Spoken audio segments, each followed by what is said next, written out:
बाकी मुझे नए नए लोगों से मिलने का भी शौक है, तो इस लाइन में ये है कि आपको रोज़ नए लोग मिलते हैं, कुछ नया सीखने के लिए मिलता है, सिखाने के लिए मिलता है। मतलब मेरे एक फ्रेंड ने मुझसे कहा कि आप एक काम करो, जो आपको आती है तो आप मतलब मैं बुकिंग दूंगा आपको, एक आध आसपास की मार के आओ, अगर आपको लगता है कि आपको दिक्कत नहीं है तो फिर आप दूर भी जाना। एक्चुअली मेरे पापा ने हमेशा से यही कहा है कि जिस काम में आपका मन लगे, ये मत पूछो कि वो काम कौन सा है, आप कर लो। एक्चुअली गाड़ी चलाने का तो मुझे शौक था ही। एक्चुअली पहले मैं प्राइवेट गाड़ी थी मेरे पास, वो मैंने कमर्शियल नहीं कराई थी, मैं प्राइवेट बुकिंग लेके जाती। ओला में अगर आप लगाए तो शायद 6 महीने हो गए होंगे जी। हमने ओला बुक की थी, नंबर कहीं और लग गया। मैंने नहीं सर, ओला में ही लगाया आपने नंबर। 4-5 साल हो गए मुझे प्राइवेट में। फ्रेंड है और मेरे पापा हैं, भाई हैं, वैसे तो सपोर्ट सभी का है। 12 दिन गई थी मैं, 12 दिन के बाद मैं गई नहीं। उनके फ़ोन भी आया, मैंने कहा मैंने सीख ली जितनी सीखनी थी। दिल्ली में भी आज तक अभी हमने देखी नहीं है लड़कियों को गाड़ी चलाते हुए। कहीं भी ले जा लो, कोई प्रॉब्लम नहीं है। नमस्कार, मैं अरुण सैनी, आप देख रहे हैं वॉइस ऑफ उत्तराखंड, सच की आवाज। जब मन बना लिया हो ऊंची उड़ान का, फिर कद देखना फिजूल है आसमान का। ये कहावत सिद्ध कर दी है उत्तराखंड के देहरादून में रहने वाली इमराना ने।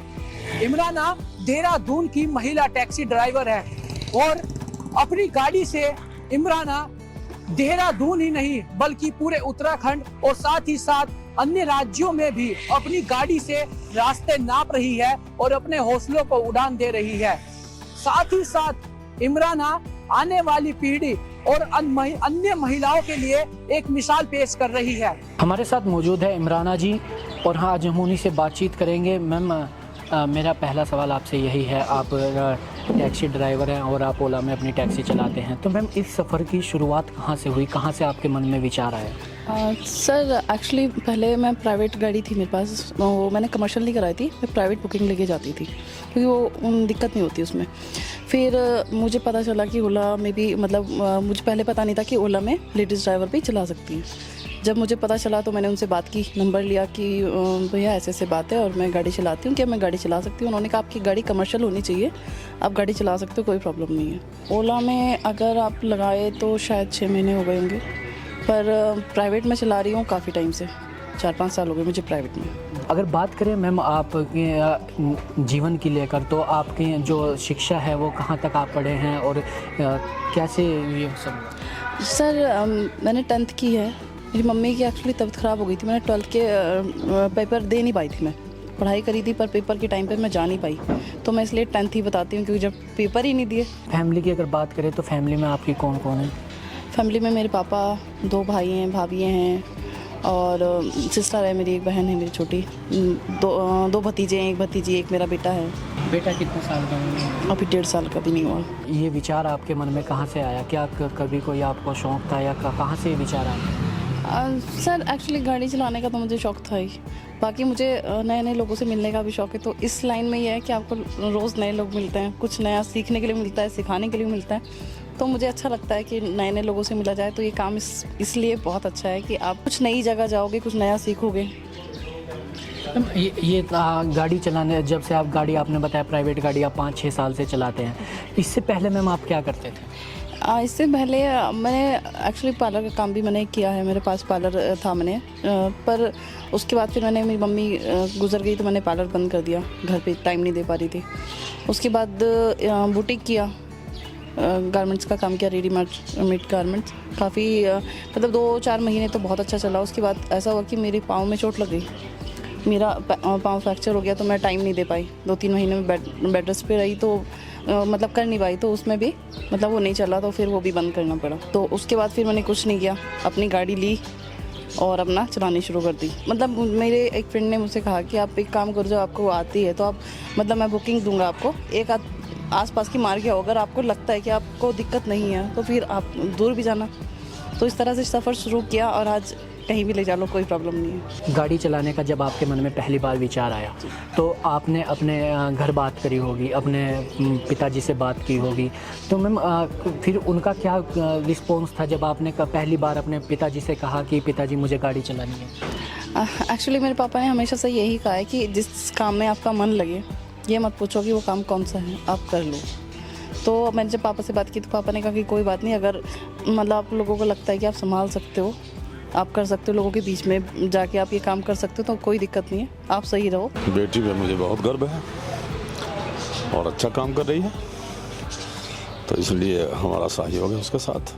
लड़की को हौसला है, 2-4 लोगों ने ऐसा कहा भी कि क्या बात बेटी से गाड़ी चलवा रहे हैं, और ख़ास तौर से मुस्लिम लोगों में होता है पर्दे का थोड़ा, लेकिन अब इतना भी नहीं, बच्चे पढ़ लिख रहे हैं और आगे जा रहे हैं। मेरे छोटे भाई हैं, छोटे भाई ने हमेशा कहा कि आप करो, मैं आपके साथ हूँ, आप जो भी आप फैसला लेते हो मैं आपके साथ हूँ। बड़े भाई ने हमेशा कहा कि कोई नहीं, आप करो। बहुत अच्छी बात है सर, बहुत गर्व महसूस होता है, हमारी बहन में हिम्मत है, वो काम कर रही है, हमारी तरफ से पूरा सपोर्ट है। ऐसा कोई काम नहीं करना जिसमें बैठना पड़े, ऐसा काम करूँगी जो चलते रहे। मैम, अगर गाड़ी सिखाने की बात करें तो ये गाड़ी आपको किसने सिखाई है? गाड़ी सर मेरे एक फ्रेंड थे, उनकी मतलब मेरे भाई के पास गाड़ी थी, पर भाई से गाड़ी मांगते हुए डर लगता था। भाई ने कोशिश करी, ऐसा नहीं है, 1-2 बार भाई ने कोशिश करी, तो उसके बाद मेरी एक फ्रेंड है, उनकी गाड़ी चलाई, फिर मैंने सीखी गाड़ी। उसके बाद तो फिर उन्होंने कहा कि आप चलाओ।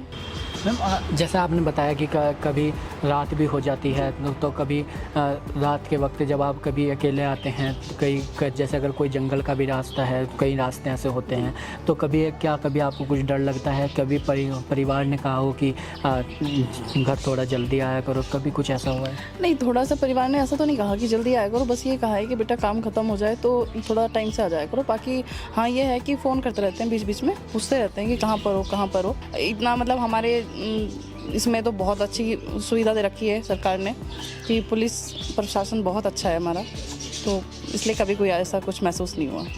कई बार ऐसा भी होता है कि जैसे नॉर्मली आपने देखा होगा कि जेंट्स ही ज़्यादा गाड़ी चलाते हैं, तो कभी आपके पास कॉल आई है कि गाड़ी अच्छा लानी है, हमें ले जाना है, तो मैम कभी किसी को लगा हो कि रॉन्ग नंबर है, कभी किसी ने उधर से? बहुत बार अभी भी ये होता है, बहुत बार ऐसा हुआ है, और अभी भी होता है कि सामने से बुकिंग आती है, मैं उठाती हूँ, रिसीव करती हूँ कि सर आपने ओला बुक की है, मैं कॉल करती हूँ, या उनका कॉल आता है, जी हमने ओला बुक की थी, नंबर कहीं और लग गया। मैंने नहीं सर, ओला में ही लगाया आपने नंबर।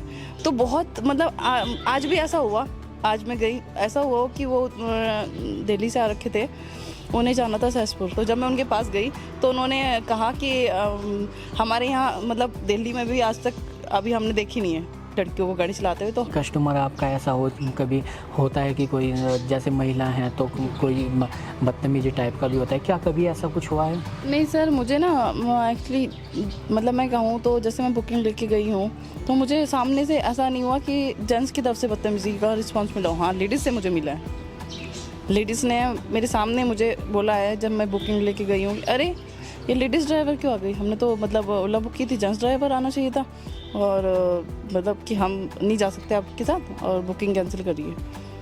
तो हुआ है मेरे साथ ऐसा, पर मुझे कभी जेंट्स के मतलब तरफ से ऐसा नहीं हुआ। उन्होंने बल्कि हमेशा ज़्यादातर मुझे सब ऐसे ही मिले हैं कि उन्होंने कहा है कि आप आगे बढ़ो, बहुत अच्छा काम कर रहे हो और हम सपोर्ट कर रहे हैं आपको, कि हमें खुशी हुई कि आप मतलब ऐसा नहीं कि सभी औरतें ऐसी होती हैं, सभी लेडीज़ ऐसी मिलती हैं, पर कुछ मिली हैं मुझे ऐसी। जो महिलाएं आपको देख रही हैं या जो लड़कियां आपको सुन रही हैं, उन्हें आप क्या कुछ संदेश देना चाहेंगे आगे उनके करियर को लेकर? सर मैं तो यही संदेश देना चाहती हूँ कि देखो, आप किसी की परवाह मत करो, दुनिया की परवाह मत करो, जो आपके मन में आता है, जो आप करना चाहते हो वो कर जाओ।